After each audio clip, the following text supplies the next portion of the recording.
everyone, and welcome back to episode 76 of Sooner Girl Sports Pod. And I cannot wait for you to hear this week's guest, Lauren Clarke from OU Women's Lacrosse Club. But before we get to the Sooner headlines of the week and to my interview with sweet Lauren, let's start off by thanking our show sponsors. First of all, thank you to Marvin's Place, a fine art gallery and listening room located in the Depot District in Ardmore, Oklahoma. Come experience amazing artwork, and on Friday nights, visit the Listening Room, an intimate and unplugged venue. We host singer and songwriters on Friday evenings from 6:30 to 8:30 p.m. Relax with a glass of wine or craft beer and enjoy some wonderful music. You can find out more, including links to their social media, their music calendar, and all artwork and jewelry available at the gallery on their website at marvinsplace.gallery. Also, thank you to Therapy to Go in Ardmore, the funnest place in town to drive through for a drink, and you don't even have to get out of your car. They have a large variety of spirits as well as fountain drinks and snacks, and you can pull right in and pick up your call ahead order right there without ever getting out of your car. You can find them on Facebook and Instagram at Therapy to Go Ardmore.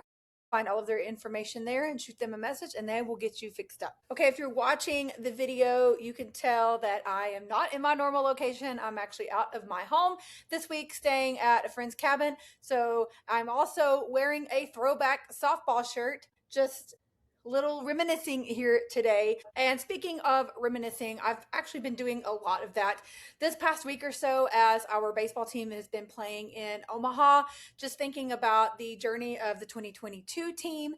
I hosted former pitcher Carson Atwood, who was on that team, on the podcast last May. Also, just thinking about the last team that won the national championship in 1994. So many great names on that team, including Tim Walton, who is now the softball coach at Florida.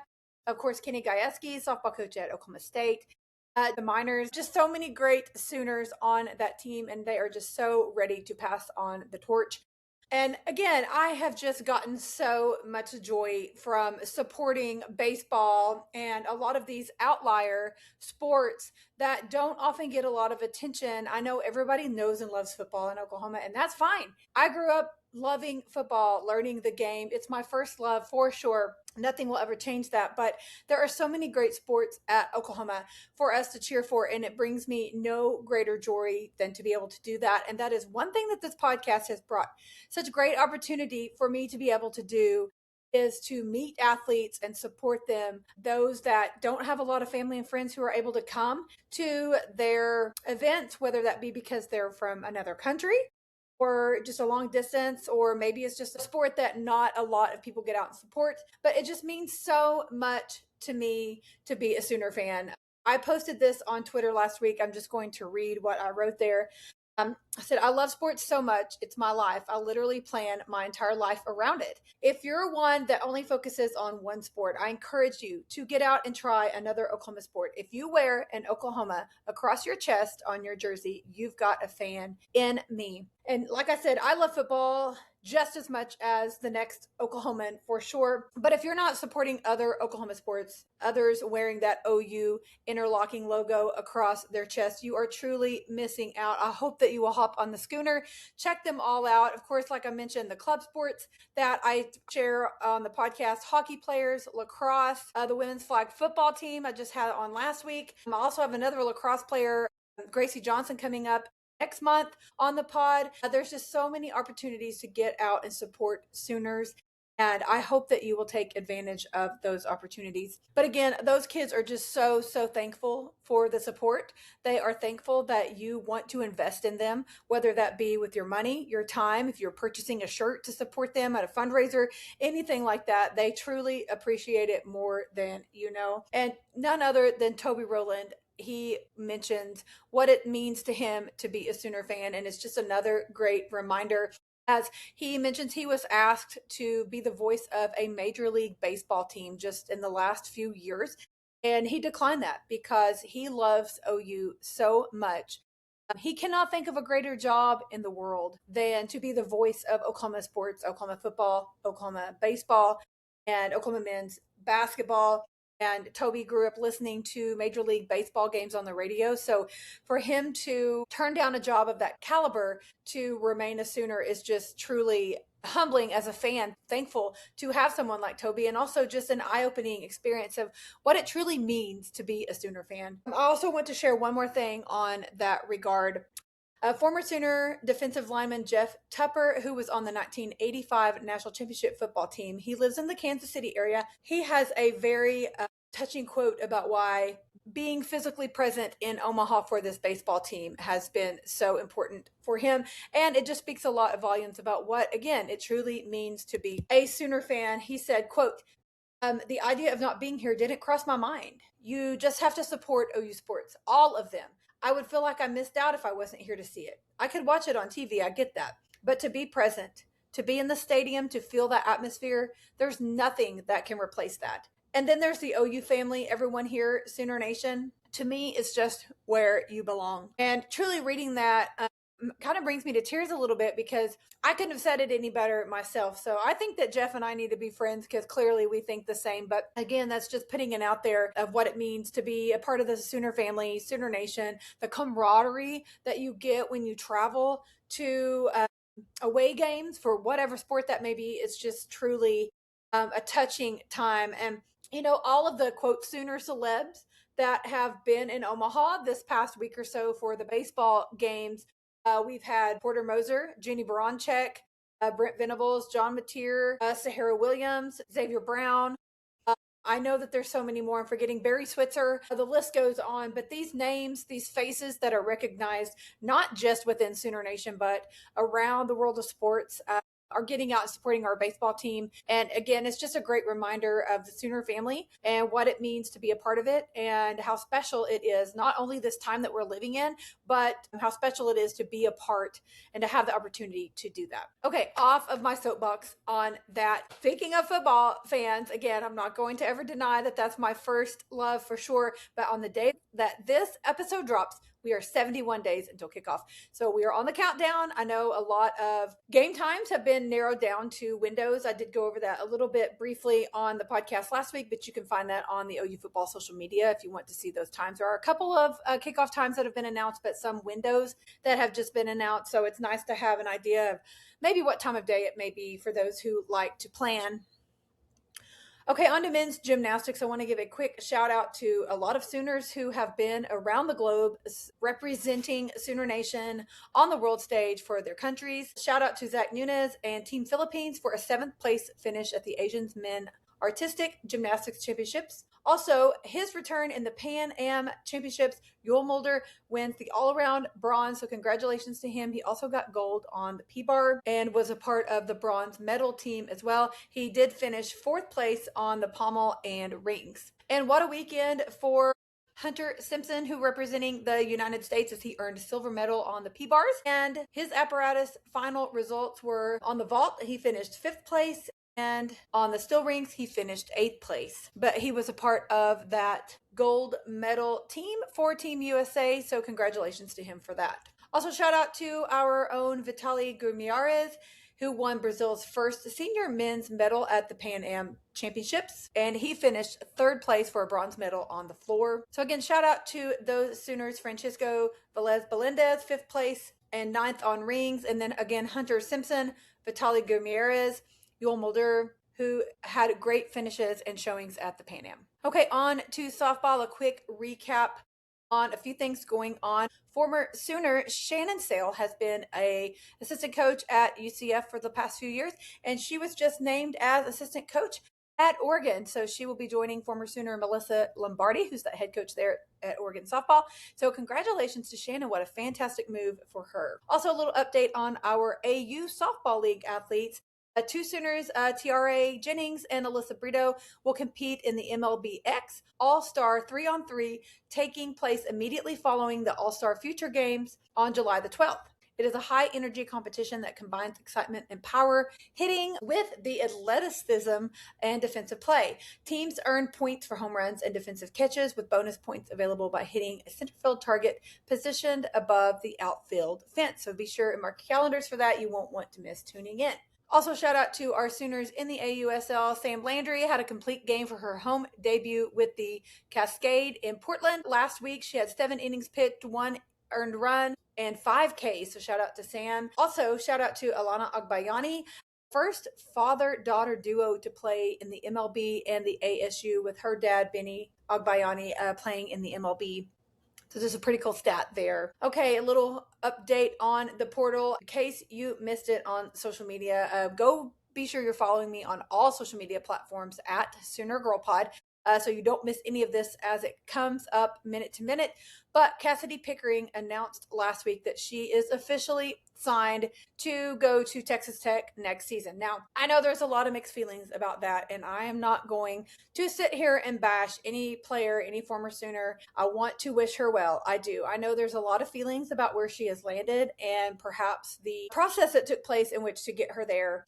And of course, we can all have all kinds of feelings on the portal itself, but unfortunately, it is what it is. I do wish that there were a little more rules and enforcement on perhaps preventing tampering and things like that from happening, but it is what it is. But again, Cassidy announcing that she is committed to Texas Tech. Also, the Zach-Kay sisters, Riley and Berkeley. Riley, I had on the podcast earlier this spring. If you missed that episode, go back and give it a listen. She has bilateral hearing loss, was just diagnosed a couple of years ago. We talk about that, how it affects her life with softball and just life in general. And it was just a really good conversation. It really touched a lot of listeners. So I know that they are leaving us, but the Zach-Kay sisters are special to a lot of Sooner fans for sure. But they have committed to head back home to their home state of Michigan with the Wolverines for next season. So best of luck to the Zach-Kay sisters. Now, our only other Sooner that we have in the portal that has not committed anywhere is Tia Malloy. So as I'm recording this on Monday afternoon, the 22nd, she has not yet committed to another school. Now, today is the last day that the softball portal is open. All that means is it's the last day for athletes to enter the portal. It is not the last day for those who are already in the portal to commit or pull out or anything like that. So that being said, as of right now, we have signed 3 new additions from the portal, one of those being Addie Hansen. She was coming to us from the College of Southern Idaho. It is a massive step, but she's fast. She was 62 of 67 last season in stolen base attempts. Also, our second portal edition is All-CUSA outfielder from Middle Tennessee, Macy Harder. She batted .346 with 15 doubles, 4 triples, and 7 home runs this past season. Also, another grab from the portal, a backup catcher, which we needed. We found her in Abby Grigas from Loyola, Chicago. She is ready to come in and back up Kendall Wells and mentor her, so looking forward to having her on the team. So a quick recap on all the portal things, on the outgoings and goings and all the things. Here's what we know as of right now. Again, incoming transfers, we have Addie Hansen, Macy Harder, and Abby Grigas that I just discussed. Our returners, we have Alyssa Parker, Kendall Wells, Nellie will be back and healthy next season, Cheney Hilton, Ella Parker, Lexi McDaniel, Kai Miner, Audrey Lowry, Gabby Garcia, Ori Malo, who's a freshman, Sydney Barker, and Miley Gacchino. And outgoing players that are out of eligibility that we're losing this season, Kirsten Deal, Isabella Emmerling, Abby Dayton, Sydney Berzon, and Alana Agbayani. Transferring out of OU, again, the Zach-Kay sisters headed to Michigan, Cassidy Pickering to Tech, and Tia Malloy, who is still to be determined on where she will land. Now, again, we don't expect any other players to enter the portal, especially this late in the game. But it is possible that we could add other players that are currently in the portal, possibly a pitcher. I know that's been the talk for a lot of people. However, I don't know that there's a pitcher in the portal currently that is better than what we have. We have a great pitching staff. And so even if we don't get anyone out of the portal, I'm not worried about it. But that seems to be what the target may be if we do get someone from the portal going forward. Okay, on to soccer. The soccer schedule is out. It was just released last week. We have several non-conference games, a couple exhibition games coming up at John Crane Field starting on August the 5th and August the 8th. Also notable matchup is Bedlam Soccer in Stillwater this year. It is on Thursday, August the 20th. Also, the Sooners will travel down to Denton at UNT on September 3rd for you North Texas Sooners. And the SEC play will start at John Crane Field on September 11th against Missouri. And also, we will host LSU, Alabama, Auburn, and Arkansas at John Crane this season, with the season concluding on November 1st in Knoxville. So I hope that you will check that schedule on the OU Soccer social media and make plans to get out and support our girls. Allie Lassinoli is one of our players. I had her on the podcast earlier this season. I also have a couple of other soccer girls currently on the team that are lined up to be on the podcast soon. So I hope you'll stay tuned for those. And again, mark your calendar and get out and support our girls. Quick update on our tennis program. Fantastic news coming out, just announced the other day that both our men and women will be hosting the ITA kickoff weekend again this coming January of 2027. Those dates are January 22nd through the 24th. So mark your calendar. That's a great kickoff weekend for our tennis crews to get out and support them indoor season, of course. So you won't want to miss that. Also, shout out to some of our current Sooners who are on tour right now. One of those being Aviana Lasovic. She won the W35 Zhanghu title in China just this past weekend. So congratulations to her. Also, we have other Sooners on tour this week with Chloe Noel, Arena Goto, who's a freshman, Sarah Shoemate, who's also a freshman, Ava Kantazarit, who from the class of 25, of course, Aviana Lasovic, Laura Brunkel, Martina Carrillo from the class of 21, Marcelina Podoliska from the class of 22, and Camila Romero from the class of 21. Also, shout out to some of our track and field athletes competing in the USA Track and Field Youth Under 20 Outdoor Championships, June 18th and 19th in Eugene, Oregon. Those were Cassidy Watkins, Ashley Lister, Bree Rivers, Jordan Atkinson, and Zalea Dupree. Also, if you haven't been following men's golf, you're missing out, as our Sooner Ryder Cohen has been showing out on the U.S. Open. He is a rising star in the amateur, and he shared second place as he headed into this past Friday at the U.S. Open after a history-matching open round. He tied Sam Randolph from 1986, round 3, for the lowest round of an amateur in a U.S. Open in Shinnecock Hills. So he had a pretty good finish considering in that U.S. Open as an amateur. So if you're not following men's golf and Ryder Cohen on social media, hope that you will go and give them a follow and support all of our athletes. Okay, on to baseball. So I am going to do a recap of everything up through Monday afternoon, and then I will record a segment to insert after the game tonight. So let's do a little rewind to last Wednesday night on the 17th when we had an 11-4 win to clinch a spot in the finals over number 3 Georgia. Just an incredible win. We hit 27% of our entire season's worth of home runs just in the NCAA tournament. Just truly mind-blowing. As Toby Rowland quoted, the boys from Norman are playing for a trophy. Nobody gave them a chance, but they won't stop. So I'm just so obsessed with OU baseball right now.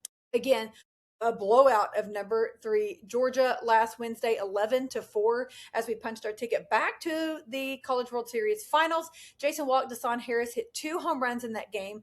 Deshaun Harris was a walk-on, and he comes in and does that. Nick Wazlowski, freshman, pitched the gym. We've had all these freshmen on the mound during the College World Series, and they have been truly incredible. He pitched 5.2 innings, 4 hits, 1 ER, and 4 Ks. He was relieved by LJ Mercurius, who walks in 2 runs in the 6th, but ends up getting out of the bind. So good for his confidence going forward for sure. And again, those freshman pitchers we've had in Omaha, Cord Rager, Xander Mercurius, and Nick Wazlowski, they had combined for 20 innings pitched, 7 runs, 4 of those earned, 4 BB, and 21 Ks. Brendan Brock has been on fire. Our DH, Trey Gamble, has been on fire. A great web gym with Camden Johnson on the hot corner to Dayton Talkie at first to get a very important out.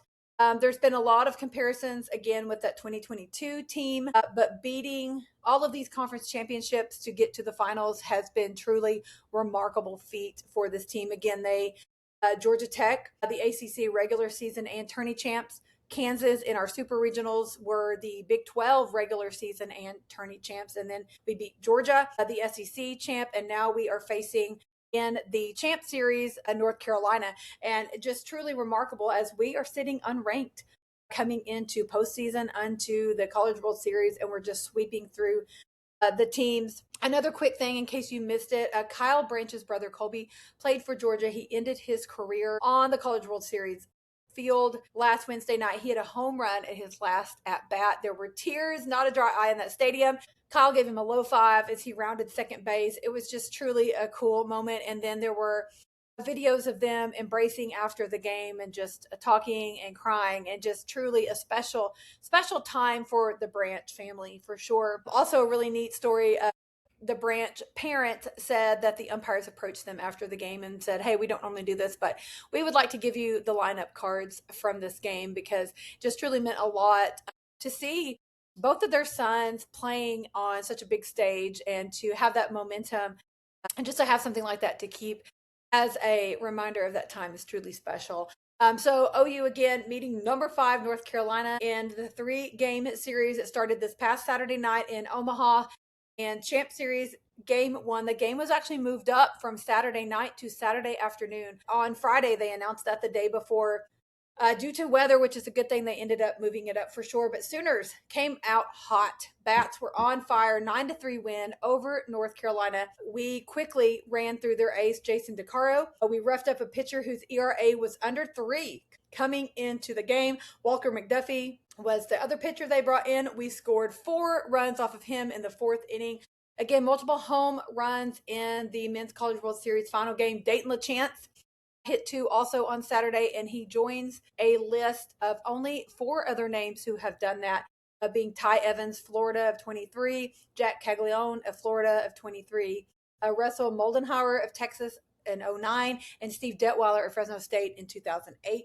Also, Brennan Brock has been hot in left field and at the plate. Cord Rager, again, 5 innings, 5 hits, 3 runs, and 3 ERs, 5 Ks for him. He gave up hits to the first 4 batters he faced, but they only managed a total of 3 hits the rest of the way against Sooner pitching. Gavin Jones came in on the mound to relieve, a 2.1 innings pitch, 2 hits, no runs, and 4 Ks. Again, Dayton LaChance is really showing out. 3 for 5 at the plate, 2 home runs, 3 RBI. Sooners have the most homers through 4 games in World Series history since the move to Charles Schwab Field in 2010. After the game, there's been a lot of cool things quoted. Sooners has done something that we've never seen in baseball. They finished with a sub 500 record in the SEC, did not win 1 game in the SEC tournament, but still made the NCAA tournament. Now they've won 9 straight, beating number 2 seed Georgia Tech, number 15 Kansas, number 7 Bama, number 3 Georgia, and are 1 win away from being the national championship after beating number 5 North Carolina. So on to Sunday, Champ Series game 2, Sunday afternoon. Unfortunately, that streak was snapped as we suffered a 2-6 loss. After that game, Jackson Willits said, quote, "We're comfortable in this situation. We've proven all year long we're not going to quit. I feel like we're going to show out, and we're not going to quit, and we're going to fight no matter what." Again, they just stifled the Oklahoma offense, quietened our bats pretty quickly to set up that decisive game 3 on Monday night, as the final was 6-2, with North Carolina winning that game. Unfortunately, again, that 9-game win streak snapped. Jackson Willits was 1 for 4 at the plate and an RBI. Jason Bowden came in on the mound, pitched 1.1 innings, only had 1 hit, no earned runs, and 2 Ks. We did go through a lot of arms. We had quite a few miscues on the field. The bats were just not hot. Poor Brendan Brock banged up. There was a collision between him and Jason Walk in center field, and then him in the wall. So he's pretty banged up, but he is okay. But next up is the winner take all the marbles, Monday night game 3 Champ Series. So again, I will record a segment after that game tonight, and I will insert it here into the podcast for you to hear how the boys from Norman wrap up their Omaha road this season. Also want to give a quick note. Thanks to Toby Rowland for this on the radio. If you don't listen to Toby Rowland calling baseball, football, men's basketball, and you don't listen to my friend Chris Plank calling OU softball instead of listening to the guys on the TV, you are truly missing out. Mute that TV, download the franchise app, and listen to them call the game. You will not be disappointed. You hear a lot of fun tidbits on the conversation. But also, Toby was on the Oklahoma Baseball Experience podcast this past week with my guys, Johnny Baseball and Brandon Schultz. If you don't listen to their podcast, I highly recommend you go and check it out. But Toby said, the Jackson Cleveland unsung hero of getting out of the Atlanta Regional, hanging 4 Ks on the offense at the end. And Dayton Talkie with his walk-off home run to send us to Supers. But do not forget Jackson Cleveland and all that he did in that regional. We would not have made it out of Atlanta without him. Also want to give a shout out to his mom, Kristen, who is one of my Twitter friends. I met her and her mom, Jackson's grandma, at Omaha last week when I was there for the opening weekend of the World Series. And again, just such sweet people. So thankful for the support for the fans that have shown out in Omaha. That is another thing I want to mention real quick. Sooner Nation has truly shown out. I'm so thankful I got to be a part of it. I wish I could have gone back for Champ Weekend. Unfortunately, had prior obligations, not able to do so, but just so glad to have gotten to be a part of this journey. And I hope that we come out on top. And again, I will record a segment tonight after the game to wrap up my baseball segment for this podcast this week. Okay, everyone, I'm recording this segment on Tuesday morning after OU baseball has won the national championship in Omaha. And I had every intention of doing like an instant reaction record right after the game last night, but I was just honestly very overwhelmed and a little too emotional. I did cry. And this team is so special. And back in February, I spent opening weekend at Globe Life in Arlington watching this team compete against 4 or 5 other teams from across the nation. And they swept through Globe Life. And I said then, that this team was special, and I knew that they were going to be special. And after we swept Dallas Baptist for our 2 midweeks, I think a lot of people really started talking about Omaha and the reality of it in that moment. I know that I did. And I know, again, I've mentioned I booked my hotels for Omaha last fall, and I purchased my tickets for the games in Omaha actually in March or April. So it was around the time that OU baseball was starting to get in a slump.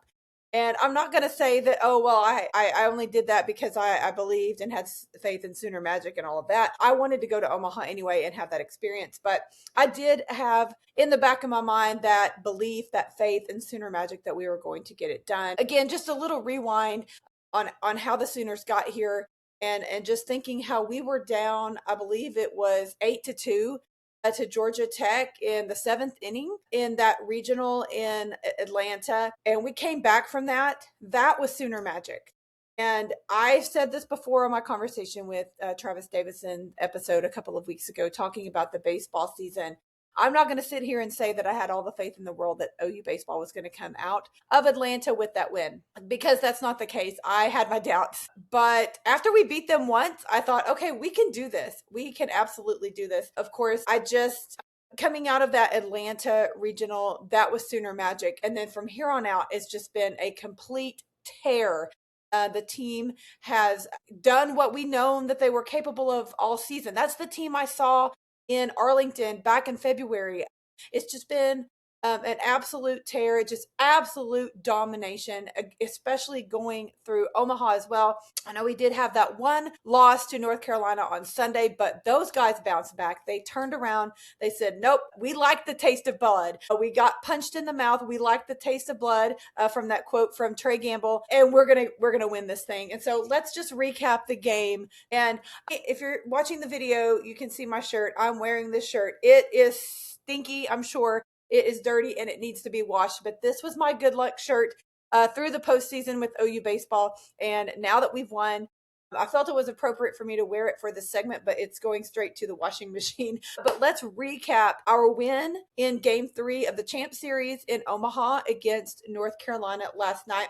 In case you missed the score and the poetic justice there, so to speak, along with that, it was a 13-2 win over number 5 North Carolina. Okay, so the poetic number is the score is the same exact score that OU football beat another fellow ACC team, Florida State, in the national championship back in the year 2000. So the fact that we have 2 wins over ACC teams, 4 national championships with that 13-2 score is pretty funny that it actually happened that way. But sports has an amazing way of just rhyming over the years. Also, on the same day last year, June 22nd, Oklahoma City Thunder won the NBA Finals. So it's just really cool. June 22nd, apparently a very special day for Oklahomans now for sure. Okay, so Trey Gamble started in left field last night over Brendan Brock. As I mentioned earlier, Brendan Brock took quite the beating in that Sunday game. And actually, I was told that his shoulder actually popped out of place. He popped it back in place so that he could continue to play. But clearly, he was not physically in the position to play out in left field for game 3. Trey Gamble took his spot. He took Trey's spot as the DH on the lineup. So they both still did stay in the lineup to stay the same. But the Sooners came out hot. We strike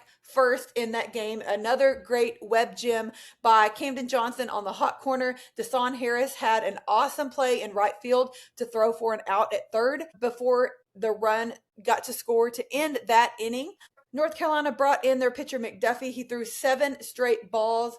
They finally pulled him. Glauber came back out. That was the pitcher that got us on Sunday. They were undefeated with Glauber pitching in games so far this season. Now that record, I believe it is 29-1. I believe it was 29-0 after Sunday, and now he suffered this loss in the national championship game. But he loads the bases, walks in a run with Dayton LaChance, Jackson Willits 2 RBI to make it 6-1 Sooners. We broke Glauber, and he gets pulled off the mound. Dayton Taki, a great home run, makes it 7-1 Sooners in the 5th. Another UNC pitcher comes in. Baby Kyle Branch came up to the plate. We get 2 runs in before the out. It's 9-1 Sooners at the top of the 6th. I believe this is about the time that we all started thinking, holy crap, this is our night. This is about to happen. But at the bottom of the 6th, this one really got us. Deshaun Harris, an amazing catch on the warning track out in right field to throw to third base for the first out. And that was one heck of a play. If you missed that one, look that one up on social media for sure. But Camden Johnson on the hot corner at third and Deshaun Harris out in right field have been going at it to decide who's the best defensive player on this team. Both have made incredible plays all postseason long, and it was no different in this championship game. We had a 3-run home run by Baby Kyle Branch in the 8th to make it 13-2 Sooners. That was the final dagger in that game. 8 RBIs in the champ series for Kyle, and 6 of those were in the champ game on Tuesday night. Nick Wazlowski started the game, our game 3 freshman on the mound. What a performance for him. LJ Mercurius comes in as well, 5.2 innings pitched, 4 hits, 1 run, and 5 Ks for him. Closer Jackson Cleveland comes in the final inning to get the final outs as we claim that national championship. Just a reminder, not a single Sooner was listed on an all SEC roster, first, second, or third team at the end of the season. But Jackson Willits is named the MVP of the tournament. Dayton LaChance, Deshaun Harris, Jason Walk, and Jackson Willits, of course, are named to the all-tournament team in Omaha. The football school beat the basketball school for the baseball national championship. It's just poetic justice, really. But again, like I said, watching this team at Globe Life back in February, I knew that they were special. We watched them go on a pretty good run, again, beating a DBU, who normally has our number. We sweep them this season in our midweek series. Everybody started talking about Omaha then. We unfortunately had quite the slump there. We lost our last 4 SEC series, gave those up. We did not win 1 game in Hoover at the SEC tournament. We maybe barely even got picked to be in the NCAA tournament in the first place. The only thing that we had going for us then for sure was our early season hot streak and everything that we had done thus far. But all the ranked teams and regular tourney champs that we had to go through to get to Omaha, again, just truly incredible. This team was down 8-2 in that elimination game against Georgia Tech, the number 2 overall seed in the nation. And Dayton Taki, Sooner Magic, and ever since then, it's just been complete and utter domination. But how about those Sooners? Our first national title in one of the big 3 men's sports since the year 2000. Also, Toby Rowland has been calling the big 3 men's sports, football, men's basketball, and baseball since 2011. And this is his very first national championship that he was able to call. Just a truly incredible, emotional time. If you missed Toby's call, his final call on the radio, it's all over social media. I have shared it on my Instagram and my stories at Sooner Girl Pod, also on my Twitter/X, also at Sooner Girl Pod. I would go and check that out. OU Baseball, I know, has 1 clip with it and it's floating around. It is definitely worth your time to try to find. But the drought is over and Skip did it. We couldn't have written that script any better at all. At the end of the season, OU finished 11th in the SEC at 14-6. We outscored Georgia Tech in that regional 21-7. We swept the Big 12 champs KU 21-3. We beat only top 8 seeds in Omaha and went 10 of our final 11 games. Just in a remarkable run. If you follow Skip on social media, you know on his Twitter, X, when he gets a recruit from the portal, he tweets out, quote, "Looky here," with eyeballs. Just like Patty will tweet out a boomer with a bomb, Skip will tweet out, "Looky here."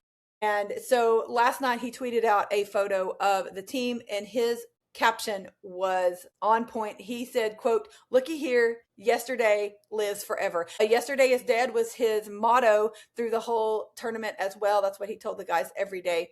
So just such a cool quote there from Skip to remember that yesterday definitely will live forever in the hearts of Sooner fans, that we have been waiting for this national championship for quite some time. Another quote that has carried a lot of weight through Omaha is Trey Gamble at media days before the Champ Series was responding to a question about them getting punched in the mouth. And he said, the question is, do you like the taste of blood? So after the game last night, Dayton Taki said, quote, "We like the taste of blood." So I think that that's going to end up on a shirt somewhere sometime for sure. So the only dose of Sooner magic that was needed in the postseason was in Atlanta, and it's just been complete and utter domination ever since.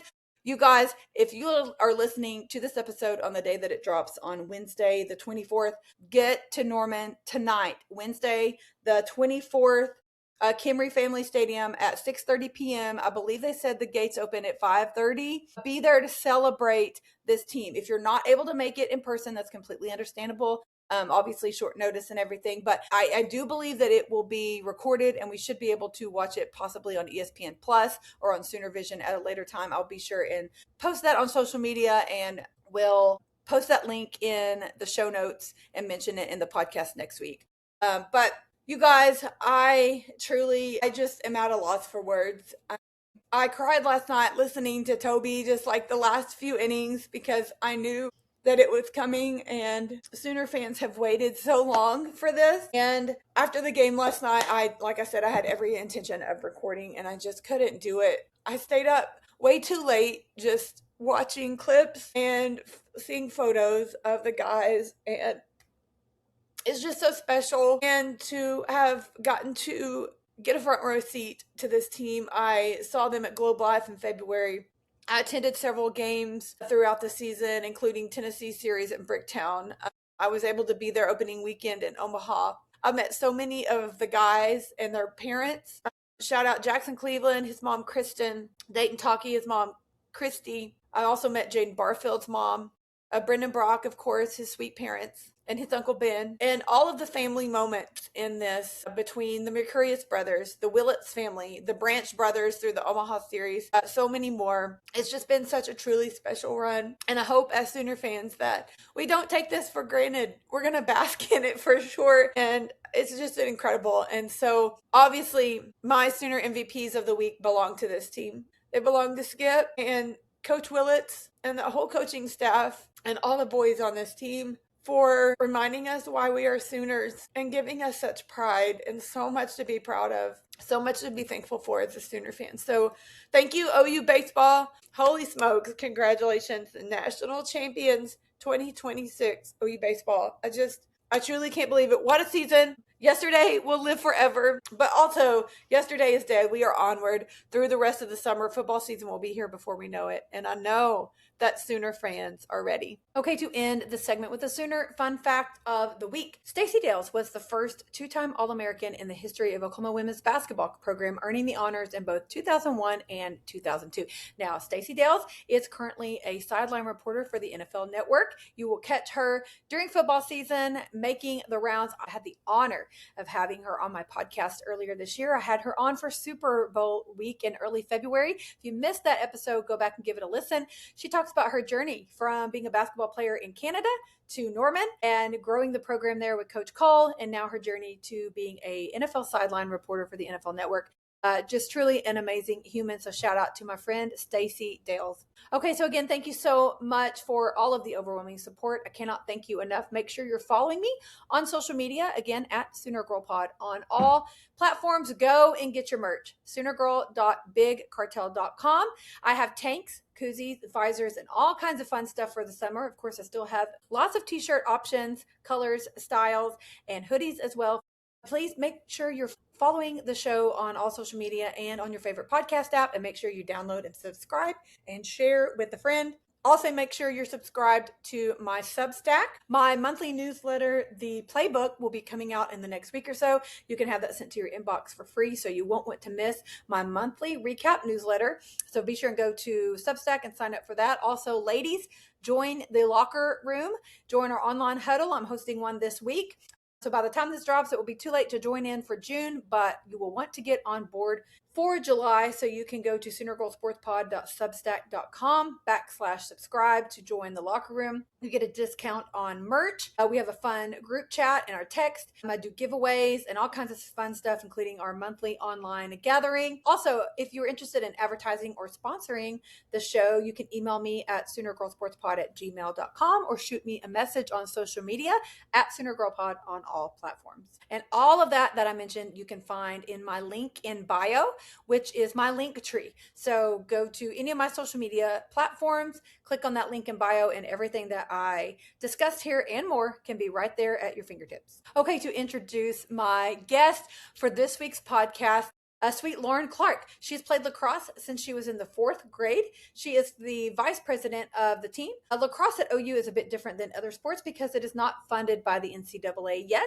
Lauren is studying elementary education and is set to graduate in the spring of 27. Her family, friends, and faith are a huge part of her life, and she wouldn't be where she is today without their support and encouragement.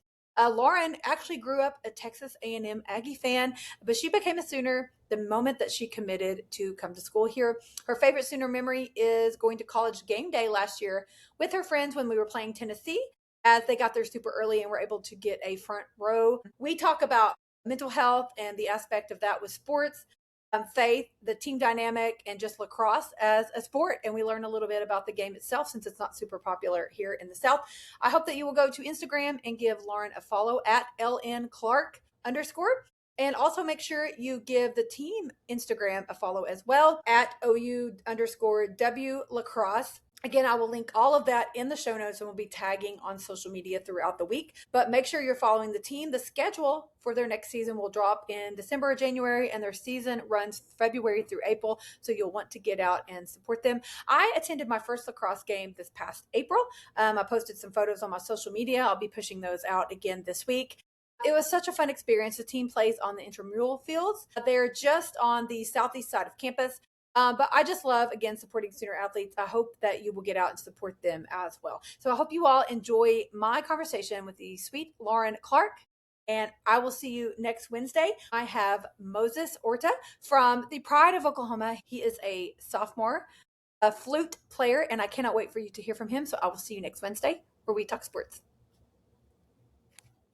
Well, thank you, Lauren, for coming to chat with me. I'm very excited to talk to you about all the things. I talked to a guy that plays hockey, but I believe that's the only other club sport athlete that I've talked to. But you guys put forth just as much effort as the NCAA sanctioned sports, and you often get overlooked. And so that's one of my main purposes in wanting to talk to you and other athletes like you, because you guys put in a lot of work to represent OU, and you deserve all the accolades like everybody else does. Yeah, well, I appreciate it. I've been playing lacrosse for 12 years. I started in 3rd grade. The team here is still developing. I think just lacrosse in general is developing in the South. I think it's mostly a Northeast sport or West Coast sport. It's actually how I got into it. My grandpa was really into lacrosse at Syracuse University. Oh, nice. Okay. So that's how we got introduced to it. My cousin played in Memphis, Tennessee. Okay. And then 3rd grade, my dad signed me up for a lacrosse camp, and I got to do it with some of my friends, and I'm the only one that actually went to that camp that kind of stuck with it. Yeah. It's been fun to see it grow. So absolutely. Yeah. Absolutely. Well, obviously you never know what you're going to take up with. So it's always good to try all the things and found out what you like. So that's really cool that you stuck with lacrosse.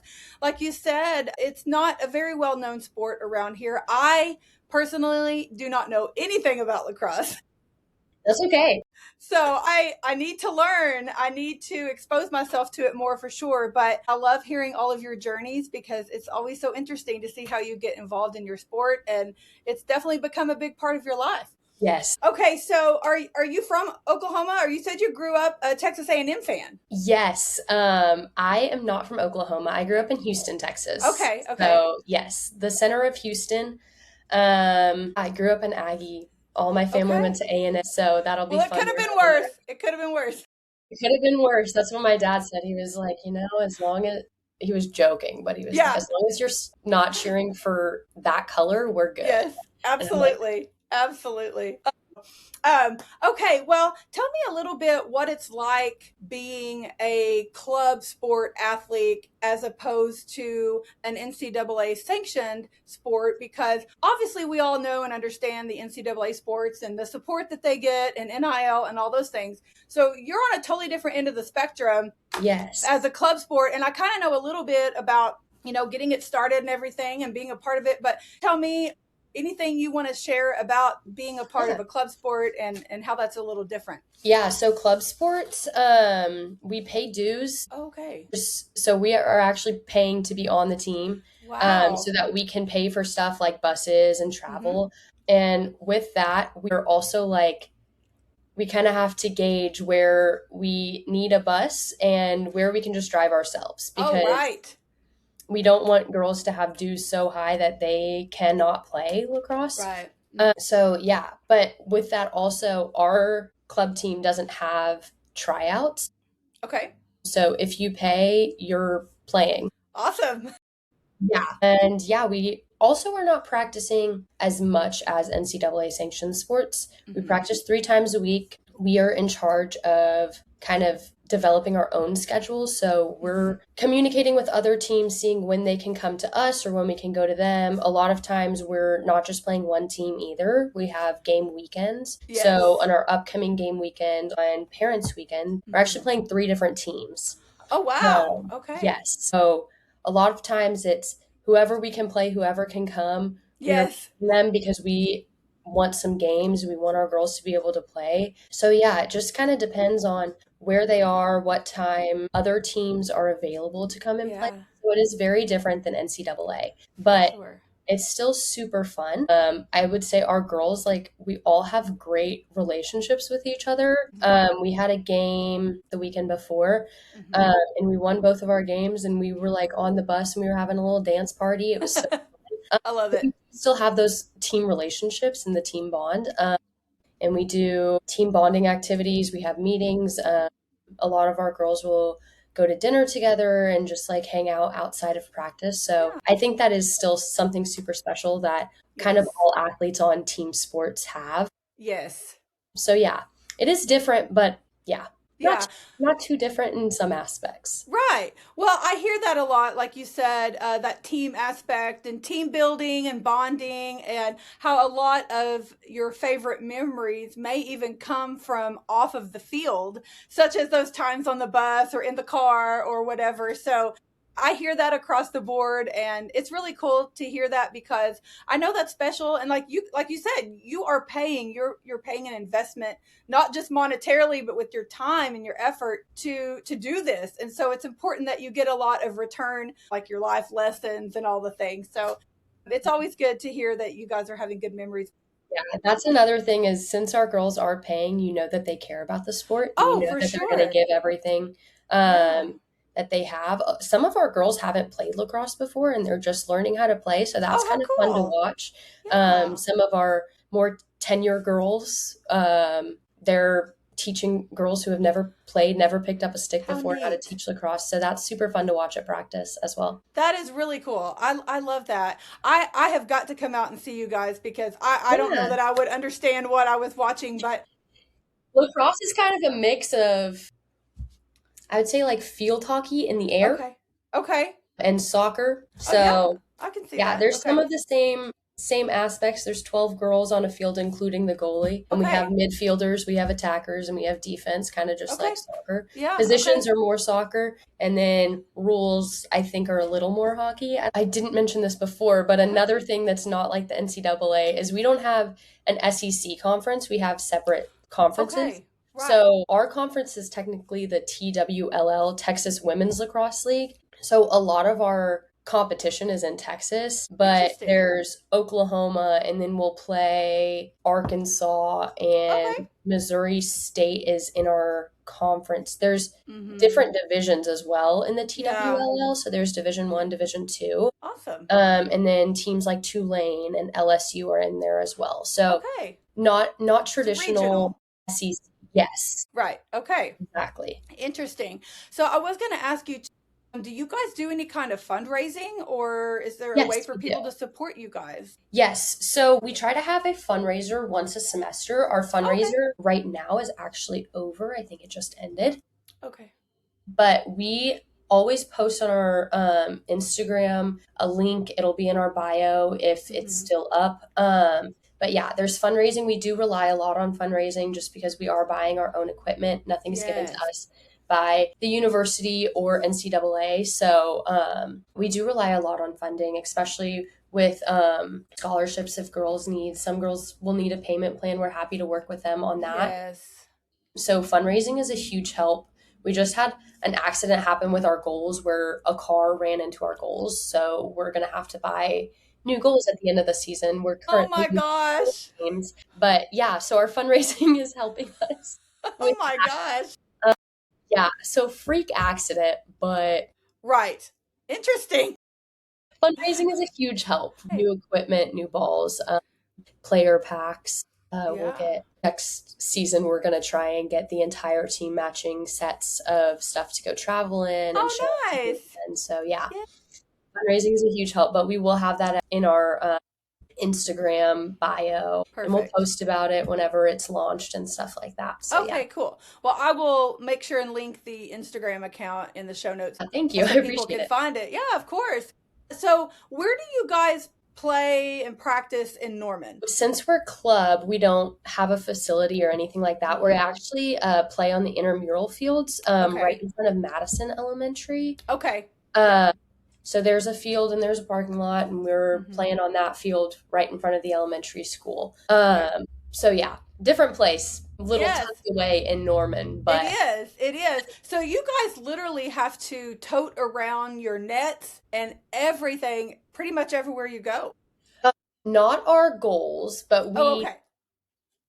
do lug around our balls, and every Mm-hmm. girl, I mean, has their own equipment, so they're Okay. Okay. keeping track of that. But our goals, we actually keep them at the field. So Oh, yeah. okay, cool. Okay. And what is your season like? Because I know everybody knows when football season is and basketball. So do you guys have a fall and spring season both, Yes, or do we don't have okay, a fall season. We do practice in the fall, okay, but okay, our main season is in the spring. It okay, usually starts mid-February and then okay, ends around the end of April. So we do try and pack as many games in there as possible. for sure. Again, because we're making our own schedule. Yes. But with that, we don't have games over spring break. Yeah, A lot of our girls can't make that. We're for not, sure. and a lot of other teams can't make those. Mm-hmm. So yeah, we'll have breaks. Right. So we do have off weekends, but a lot of the times it is pretty like back to back. Mm-hmm. We're trying to get better at having more home games. This year we actually had 3 home game weekends and I think 4 away weekends. One of Okay. our weekends got canceled due to weather. Oh, yes. I Yeah, think I remember it's seeing that okay. actually. Yeah. You never know.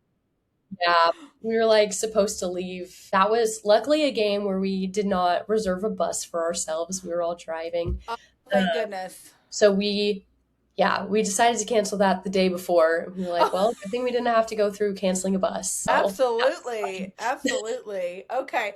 Well, this will air after obviously your season is over for this spring, but it's a good reminder. Like I said, I'll tag the team social media in the show notes and everything so people can go and follow you guys. I'll be sure and make a note and keep an eye out for you guys' schedule, at the end of the year. And so I can mention that on the show. But people love to hear about different stuff. And once they hear you talk about it, it sparks their interest. And if I remind them during the schedule drop, they might say, hey, I want to go and watch lacrosse. So, it actually doesn't come out oh, until probably December, okay. January. So like pretty close to when our season is starting, just Perfect. because in the fall we're kind of scattered trying to talk to different teams and everyone's Yes. kind of trying to plan out when they For can go sure. where and what teams they can meet up with and if they've played them and Yes. whatever. So the fall is kind of crazy of all of our presidents. We have different positions in the club sport, in our club sport at least. Uh-huh. So there's president who's in charge of our schedule, and all of the different presidents from all of the different teams are really kind of scattered in the fall trying to figure out the schedule. Yes. Usually it doesn't come out until end of December, beginning of January, but we do try and get it out Awesome. as fast as possible. Yeah. Like I said, I like to get out and support, especially the kids that I've had on the podcast, because you're giving me your time and I appreciate that. And so I want to give back and support and do all the things. But I know you mentioned mental health and your faith and things like that. And I do want to touch on that a little bit because it takes a lot to speak up about things like that that's personal, like mental health and your faith. But those things are a part of your everyday life. And I do think it's important, regardless of how small my platform may be, people hear it and they respond to it and they relate to it. And to hear it coming from athletes, regardless of your level or capacity or whatever, is a big thing. And so thank you for bringing that up. And so you can talk about however deep into that you want to go. But I do think it's important, and a lot of people can relate to it, and it may give someone the courage to speak up. Yeah, have grown up pretty much my entire life with anxiety and depression. Luckily, I grew up in a house that was very supportive of me and kind of the struggle and was getting me help. And just growing up in an environment like that is just a huge blessing in general. I know that some Absolutely. people don't have that. So having the parents I do, having the grandparents I do, and just my aunts and uncles, they were always there to kind of pick me up if I needed to talk to anybody. They were there. My anxiety has kind of played the biggest role in my life. A lot of just different things, like it can be the smallest thing and I'll panic attack. I And understand.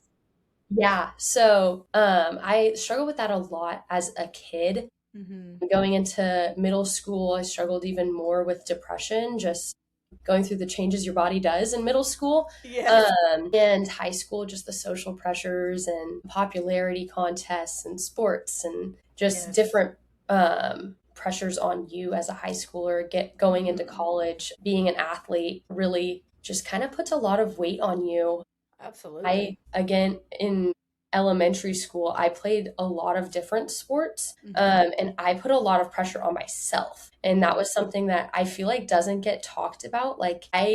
As an athlete, I think you put a lot of pressure on yourself and hold yourself to really high standards that Yes. maybe some people are holding you to. But Mm-hmm. I think that you can be your number one enemy, but you can also be your own best friend Yeah. in those situations. So just kind of growing up playing that many sports, putting that much pressure on myself, I took that Mm-hmm. with me all throughout high school. And it wasn't until senior year where I kind of actually hit my breaking point. And I ended up having a not great coach in lacrosse. Mm. I was having a panic attack like every week just because of lacrosse. Oh my gosh. So I took a step back from lacrosse my senior year, Mm-hmm. and that just kind of caused me even more anxiety because I was like, who am I Who am without my I? sport? Who am I without just sports in general? Yes. So I took a step back and I talked to my mom and I talked to my aunt Karen. She's kind of like a person that I go to for any issue that I have. She's really great to talk to and kind of keeps me level headed. Same with my mom. So yeah, just like talking about that, I went back into lacrosse and with lots of prayer and Yes.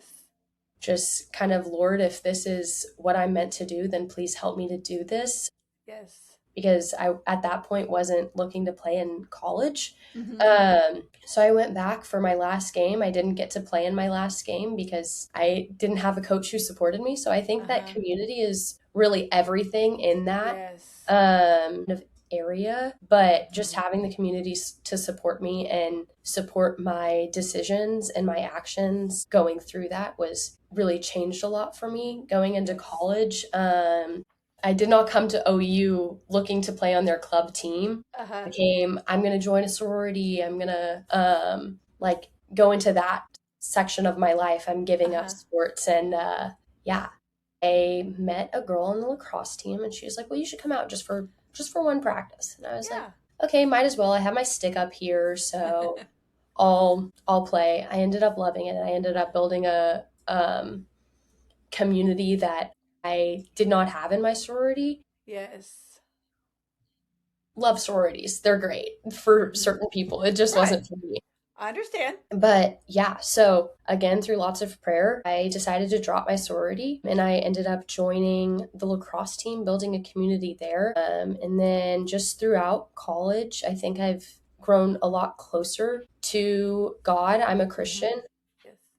and going to ministries like Crossover, going to FCA Yes. have been big helps with me just growing my own faith and not having my mother or father's faith or the Yes. faith that relies on somebody else. Yes.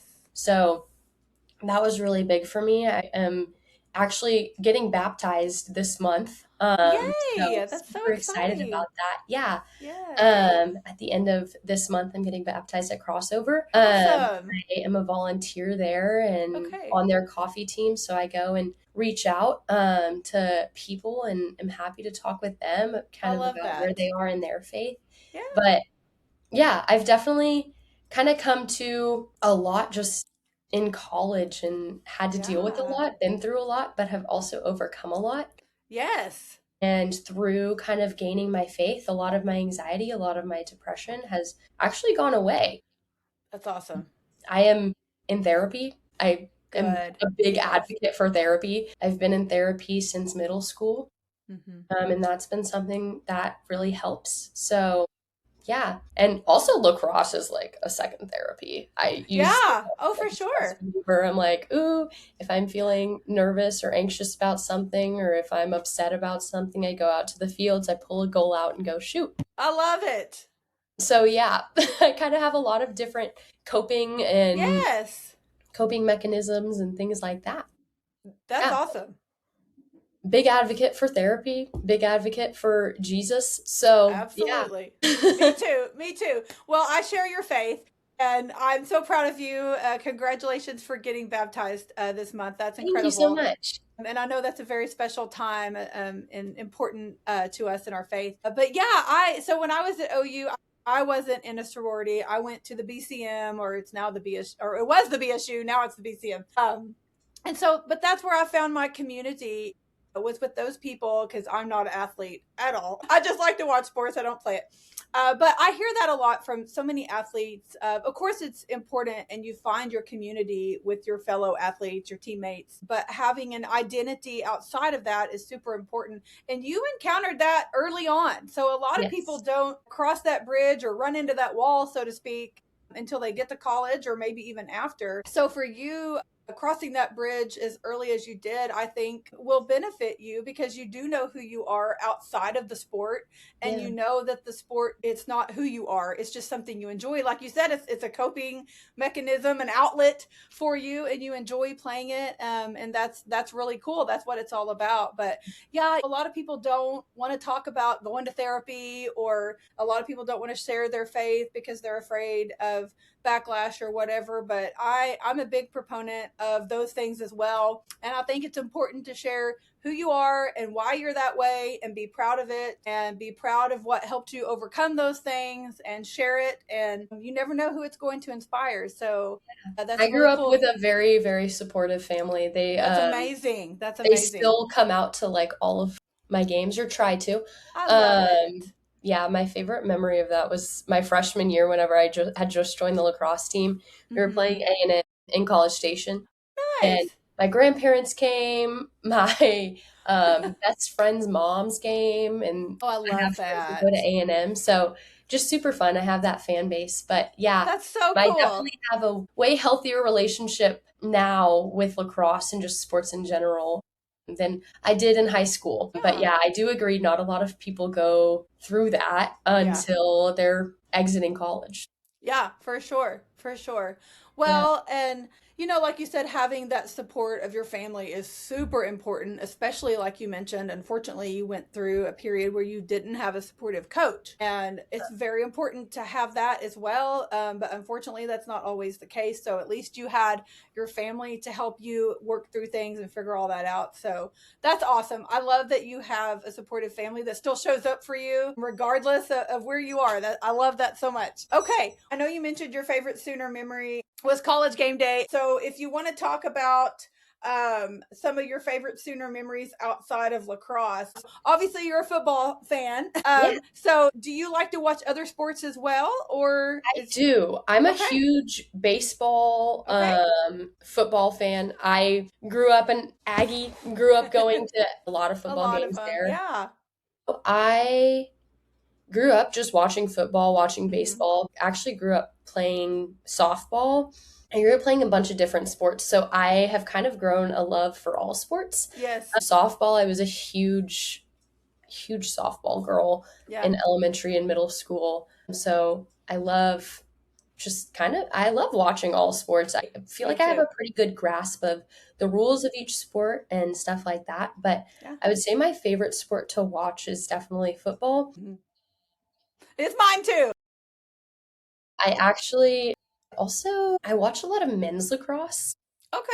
I Yeah. don't watch too much women's lacrosse, which is kind of crazy, but I watch Syracuse lacrosse games. Okay. Yeah. Like your So, grandpa. yeah. But yeah, my favorite sport to watch is definitely either football or baseball, and Okay. then lacrosse. But Yeah. yeah, I'm a big baseball girl. Love the Astros. Okay. Yeah. I know a lot of people here are Rangers fans, but Well, not my I cup of tea. Oh my gosh, and Kyle Field too, A&M oh Stadium yes. was just also I think that played a lot into why I love the sport football Oh, so for much. sure.